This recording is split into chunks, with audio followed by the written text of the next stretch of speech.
Servus, Glück auf und herzlich willkommen zu einer weiteren FC Bayern Spielanalyse. Ja Leute, 33. Bundesliga-Spieltag, Spiele um die Golden Ananas. Ja, bevor wir reingehen in ein paar Worte, wenn euch gefällt, was ihr seht, abonniert doch gerne den Kanal, damit unterstützt ihr das, was ich hier tue.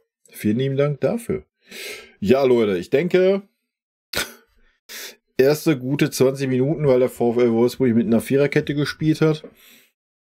Haben wir gut gespielt, haben wir gute Chancen rausgespielt, haben es schön gemacht, haben 2 Tore gemacht. Dann hat Wolfsburg umgestellt auf eine Fünferkette nach 20, 25 Minuten und ab da, ja, hätte man noch ausschalten können.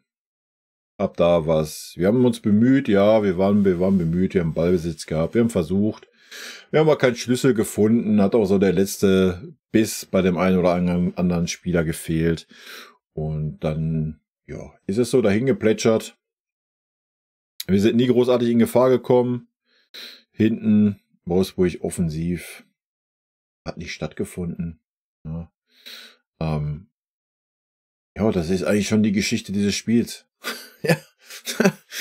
Es hatte ganz viel Freundschaftsspielcharakter. Auch die Stimmung im Stadion hatte eher Freundschaftsspielcharakter als wie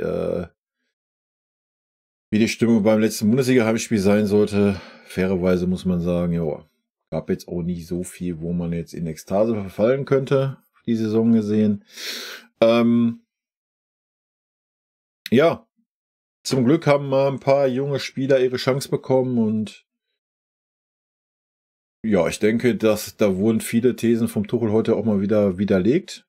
Auch wenn es nur noch ein Spiel um die Golden Ananas war. Ich denke, Brian war super stark. Auch ein Zwanarek war okay. Tell war ein bisschen, ja, hat nicht wirklich gut ins Spiel gefunden, muss man sagen. Viele Zweikämpfe, viele Bälle verloren. Hat sich ein bisschen schwer getan. Aber dann auch zum Ende hin, unser linker Verteidiger, hat es jetzt auch nicht so schlecht gemacht. Und wie ich schon immer sagte, für die Bundesliga müssen solche Spieler einfach reichen. Und wie man gesehen hat, wollen diese Spieler, die sind heiß. Von daher immer schwierig, wenn man die ganze Saison gehört hat, das sind keine Alternativen, wir haben keine Alternativen, wir haben keinen Konkurrenzkampf, bla Sülz. Aber gut, darum soll es nicht gehen. Ich denke, das Fazit dieses Spiels ist, ja, wir haben das getan, was von uns erwartet wurde. Wir haben 2-0 gewonnen. Pflichtaufgabe erfüllt. Ne? Und die jungen Spieler können doch Fußball spielen. Ne? Und kaum zu glauben, Brian Zaragoza konnte sogar kommunizieren und den Daumen heben. Bild, oder? Naja. Gut, Leute, das ist die Geschichte dieses Spiels. Was soll ich jetzt hier ein großes Fass aufmachen? Die Saison ist für uns völlig gelaufen. Die ist durch, die ist zu Ende. Es geht noch um Platz 2, ja, am Ende des Tages Wurst. Aber in Hoffenheim sollte man in der Lage sein zu gewinnen und dann ist Platz 2 auch safe und gut ist. Ja, die Geschichte dieses Spiels ist erzählt. Wir gucken uns mal die Statistiken an. Viel Ballbesitz, ohne irgendwie groß was herauszuspielen, denke ich. Ja, Ballbesitz, wir sehen es, 59-41, Abseitsstellung 3-0, Fouls 7-8, Zweikampfquote 47-53, Schüsse aufs Tor 3-2, Schüsse insgesamt 6-5. Das sagt alles über dieses Spiel aus. Ecken 4-0, angekommene Pässe 673 zu 447, Flanken 10-9. Schüsse insgesamt Kim 1, Kimmich 1, Zaragoza 1, Torschussvorlagen Davis 1, Müller 1, gewonnene Zweikämpfe Davis 4, Upamecano 4, Zaragoza 4. 4 Zweikämpfe ist unser Höchstwert. Respekt! Ballkontakte 114 Pavlo, 113 Upa, 103 Kimmich. Gefoult worden. Leute, wie immer schenken wir uns. Ja, eine Benotung der Spieler werde ich nicht machen in dem Spiel. Auch im letzten Spiel nicht. Das können wir uns auch schenken. Das macht gar keinen Sinn mehr. Wie würdest du die Spieler da jetzt super fair bewerten?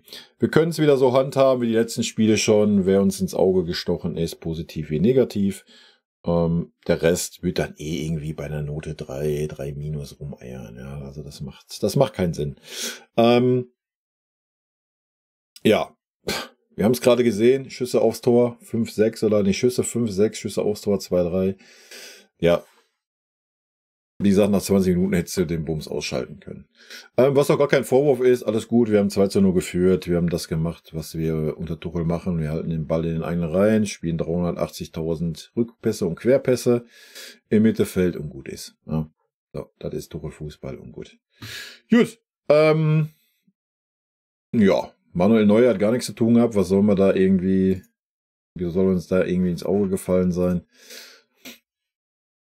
Wer positiv aufgefallen ist, auf jeden Fall Brian, gerade erste Halbzeit, aber auch zweite Halbzeit war er auf jeden Fall ein Aktivposten, solange er auf dem Feld war. Gerade auch erste Halbzeit, auch über die rechte Seite hat er mir sehr gut gefallen, ja. Ja, an alle, die immer gesagt haben, Brian hat kein Bayern-Niveau. Ich weiß nicht, woran die das beurteilt haben. An die 3 Kurzeinsätze, 15 Minuten, die er bisher hatte. Wild, da so eine Takes rauszuhauen, aber sei euch gegönnt. Ich fand ihn heute stark, hat ein gutes Spiel gemacht, ja, sowohl auch im Defensiv-Zweikampf, ja, jeden Ball hinterhergegangen, das, was ein Tail heute ein bisschen hat vermissen lassen. Ist immer so Alibi-mäßig hinterhergerannt, wie wir es so von Gnabry und Sané kennen. Obwohl fairerweise Sané das diese Saison auch gut gemacht hat, aber das kennen wir ansonsten von unserem Offensiven, dass sie immer so ein bisschen Alibi-mäßig hinterhergehen. Das hat ein Brian nicht gemacht, der hat sich reingehauen, ja, hat mir sehr, sehr gut gefallen. Svonarek hat auch einen sehr, sehr guten Job gemacht, denke ich, ja, für sein erstes Spiel von Anfang an. Also da gibt's gar nichts zu meckern. Müller, erste Halbzeit, die ersten 20 Minuten hat er den alten Hasenhart rausgeholt. Ja, hat so ein bisschen da die jungen Wilden geführt.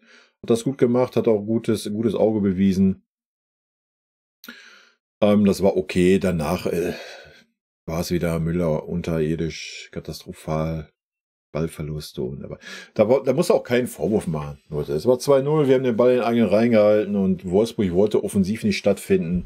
Wir haben keinen Schlüssel gefunden. Wie sollen wir jetzt auch einen Schlüssel gegen eine Fünferkette finden? Haben wir die ganze Saison nicht gefunden unterm Tuchel. Ich fand es halt nur wild, um das vielleicht nochmal kurz zu sagen, dass der Tuchel ja von der Fünferkette ausgegangen ist. Das heißt, wir hätten die ganze Zeit das Fußballspiel gesehen, was wir 70 Minuten gesehen haben. Wenn Wolfsburg nicht mit einer Viererkette angefangen hätte. Ja. Hätten wir uns wahrscheinlich auf 0:0 einstellen können. Wild, oder?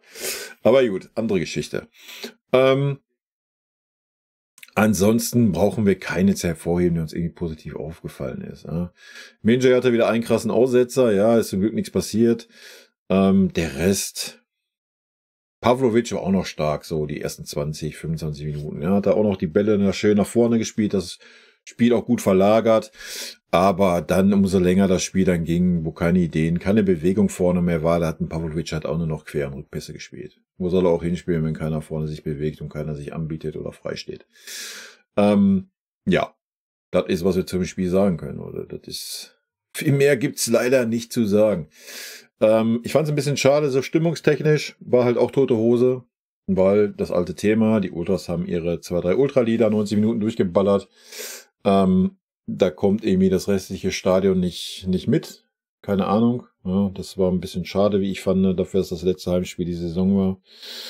Wort zum Trikot. Hatten wir ja schon eine Diskussion. Ich weiß, ich bin immer noch nicht überzeugt, Leute. Ja, je nachdem. Also aus dem Winkel sah es ganz geil aus. Dann aus dem anderen Winkel wäre so ein bisschen meh. Auch der Flock hinten in schwarz. Boah, weiß ich nicht. Der Flock in weiß wäre doch geil gewesen hinten drauf, oder? Ansonsten natürlich ein ganz rotes Trikot. Ist schon geil. Ich weiß noch nicht, Leute. Ich kann es mir gerade jetzt so für 120 € nicht wirklich vorstellen. Und wenn wir ehrlich sind, hat der Verein diese Saison auch nicht verdient, dass wir als Fans da jetzt gleich wieder reingehen und da 120 € für ein neues Trikot mit Flock ausgeben. Ja, das müssen wir auch mal ganz klar sagen. Da habe ich keine Leistungen gesehen, die mich da heute überzeugt haben. Ich fand es ein bisschen schade, dass ein Daniel Peretz nicht das Spiel bekommen hat. Lächerlich, ja. Manuel Neuer hätte auch im nächstes Spiel seinen 500. Bundesliga-Einsatz kriegen können. Wäre alles gut gewesen. Ne?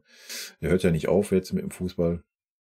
Finde ich sehr schade, dass man nicht in Daniel Peretz das Spiel gegeben hat, sondern da irgendwie für 17 Minuten eingewechselt wurde. Wild. Ja, der Winlöw war es. Ne? Er hat auch einen sehr guten Job gemacht, fand ich, als linker Verteidiger. Hat es locker runtergespielt. Ja, das ist ja immer, was ich sage. Klar können wir das Spiel jetzt nicht unbedingt als Maßstab nehmen, was ein Spiel mit Golden Ananas war, für Wolfsburg wie für uns. Verstehe ich schon. Alles gut, Leute, nicht überbewerten. Aber man sieht doch, erstens, dass die Jungen wollen und dass die Qualität für so ein Bundesligaspiel auf jeden Fall da ist. Ja, es redet doch keiner davon, komm, du musst die jetzt im Champions League Halbfinale unbedingt reinwerfen, wenn die vorher gar keine Spielpraxis haben, sonst was. Aber auch da, bevor ich mich da als Tuchel hinstelle und sage, ja, ich musste alle 4 Offensiven rausnehmen, ich habe gar keine Alternativen gehabt, wen hätte ich denn einwechseln sollen? Ich konnte ja nur so wechseln. Ja, es saß ein Tell und es saß ein Brian draußen. Nur 2 Beispiele. Ja, und wenn man gesehen hat, was ein Brian heute geliefert hat und wenn man mal bedenkt, dass der aus Spanien kommt und gerade Real Madrid der Gegner war, ich denke, der hätte nochmal 120% mehr gegeben, wie er heute schon gegeben hat. Aber auch nur eine wilde These von mir, können wir natürlich nicht mehr beweisen. Schade, so ist es gelaufen. War das letzte Heimspiel der Saison. So, jetzt nochmal die letzte Heim-PK nach dem Spiel mit Thomas Tuchel der Saison. Und dann ist es bald geschafft. Und dann mache ich 3 Kreuze. Und ich bete auch und mache 20 Kreuze, wenn nicht der Sargnagel Hansi Flick neuer Trainer wird bei uns. Da vielleicht nochmal einen ganz kleinen Exkurs, weil wir haben ja nicht viel zu quatschen über das Spiel. Das war ja tote Hose. Nochmal. Ich halte Hansi jetzt nicht für einen schlechten Trainer oder für einen schlechten Typen. Der Abgang bei uns hat ein Geschmäckle gehabt, das habe ich schon gar nicht gefühlt. Ja, das kann ich ganz klar sagen. Da hat er bei mir auf jeden Fall erstmal einen Stein im Brett. Für mich ist ein Flick kein Trainer, der eine Mannschaft aufbaut. So, das ist der Kritikpunkt, den ich habe. Ein Flick ist für mich keiner, den du da hinsetzt, der irgendwelche Talente entwickelt und eine Mannschaft aufbaut. Hat er bisher nicht bewiesen. Nochmal, ich habe es schon im letzten Gaming-Stream gesagt, er hat bei der Nationalmannschaft aus so einem Pool aussuchen können an Spielern und hat es nicht geschafft, eine Mannschaft zu formen, geschweige denn Erfolg zu haben, hat es voll vor die Wand gefahren und jetzt soll er das beim FC Bayern tun, zumindest laut Presse, ja. Ich sehe es nicht, muss ich aber auch nicht, er kann mich ja eines Besseren belehren, ne? Habe ich ja gar kein Problem mit.